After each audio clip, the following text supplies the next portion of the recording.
बिस्मिल्लाहिर्रहमानिर्रहीम। अस्सलाम वालेकुम। आज मैं आपको क्रीमी फ्रूट चाट बनाना सिखाऊंगी। इसके लिए आपको जो भी फ्रूट पसंद हो आप डाल सकते हैं। सिर्फ आप बहुत ज़्यादा वाटरी फ्रूट जैसे तरबूज वो ना डालिएगा।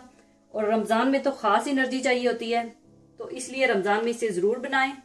तो इसमें मैं ये फ्रूट्स ले रही हूँ। आम 1 अदद बड़े साइज का कटा हुआ छोटे पीसेस में, अंगूर 1 कप, केले 4 अदद, आड़ू 2 अदद छोटे छोटे कटे हुए, नाशपाती 1 अदद छोटे छोटे टुकड़ों में कटी हुई, अनार 1 अदद, ये भी फ्रूट चाट में बहुत मजा देता है, सेब 1 अदद, ये भी छोटे छोटे टुकड़ों में कटा हुआ, उबले हुए चने 1 कप, चनों से इसका टेस्ट बहुत ही मजेदार हो जाएगा। क्रीम 300 ग्राम फ्रेश क्रीम आपने लेनी है। चाट मसाला 1 टीस्पून, इसकी रेसिपी मैं आपको पहले दे चुकी हूँ, आप वो वीडियो देख लीजिएगा। और थोड़ी सी इमली की चटनी, इसकी रेसिपी भी मैं आपको दे चुकी हूँ, वो आप मेरी रेसिपी देख लीजिएगा। इसके अलावा हमें जेली चाहिए होगी। यहाँ पर मेरे पास 2 रंगों में जेली है, एक ग्रीन और एक रेड। जेली के बारे में मैं आपको एक टिप देती चलूँ, जब भी आप जेली बनाएं, कस्टर्ड के लिए, ट्राइफल के लिए, चाट के लिए, किसी चीज के लिए भी, तो इस पर लिखा होता है कि 2 कप पानी में एक पैकेट डालिएगा। तो आप 1 पैकेट में 1 कप पानी डालिएगा।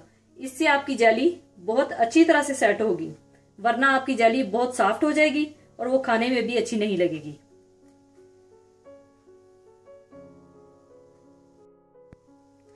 सबसे पहले आप चने डाल लें, इसमें आप चाट मसाला डाल लें, इसको आप अच्छी तरह से मिला लें। इसके बाद आप सारे फ्रूट्स डाल लें।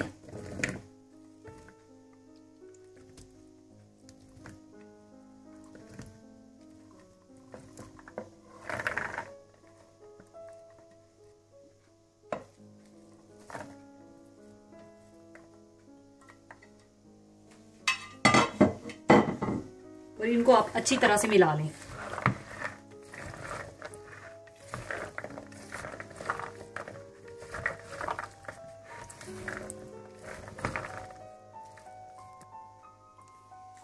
इसके बाद आप 300 ग्राम फ्रेश क्रीम डाल लें।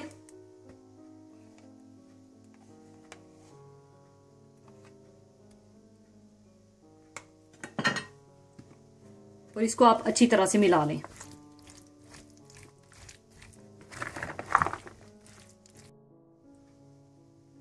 अच्छी तरह मिलाने के बाद आप इसे सर्विंग डिश में निकाल लें।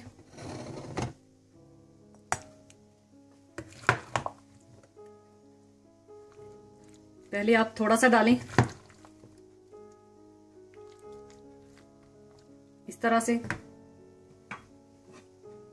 फिर आप साइडों पे इस तरह से जेली डालें।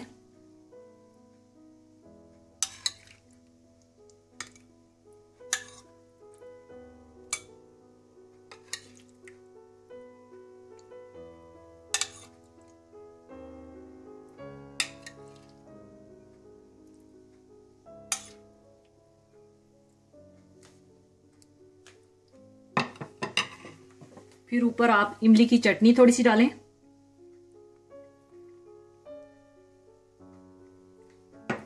फिर दोबारा आप चाट डालें, फिर इसी तरह से आप डाल दें।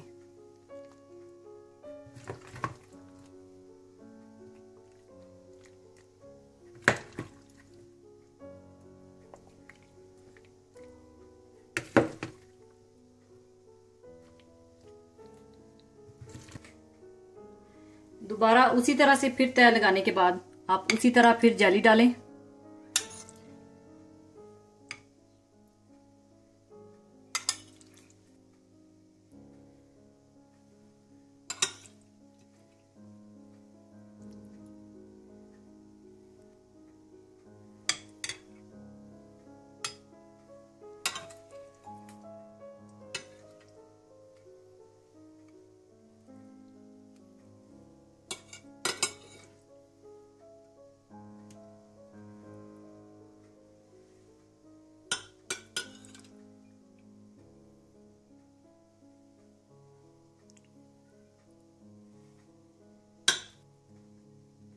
ऊपर आप फिर से इमली की चटनी थोड़ी सी डाल दें।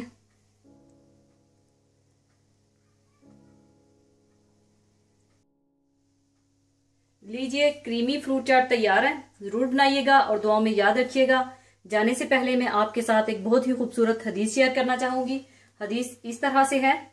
एक औरत रसूलुल्लाह सल्लल्लाहु अलैहि वसल्लम की खिदमत में आई और कहने लगी कि मेरी माँ का इंतकाल हो गया है और इस पर 1 महीने के रोजे लाजिम हैं। तो आप सल्लल्लाहु अलैहि वसल्लम ने फरमाया कि तेरा क्या ख्याल है कि अगर इस पर कोई कर्ज होता तो क्या तू इसे अदा करती? इसने अर्ज किया, हाँ। आप सल्लल्लाहु अलैहि वसल्लम ने फरमाया कि अल्लाह ताला के कर्ज का ज्यादा हक है कि इसे अदा किया जाए। इसी के साथ ही मैं आपसे इजाजत चाहूंगी। अपना बहुत ख्याल रखिएगा, दुआओं में याद रखिएगा। अल्लाह हाफिज।